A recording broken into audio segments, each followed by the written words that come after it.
Жители села Пригородное стали заложниками природного явления. Из-за того, что русло реки Лена начало менять свое направление, ряд участков земли уходят под воду. Буквально на глазах каждый год метр за метром обрушается береговая зона.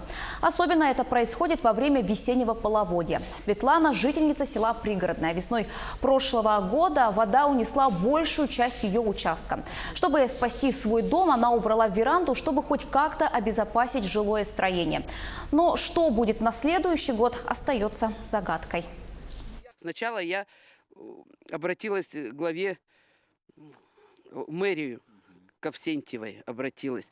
Перенаправили меня в муниципально-казенное учреждение агентства по лесным отношениям. Непосредственно мной там занимался специалист, начальник юридического отдела Башурова Любовь Александровна.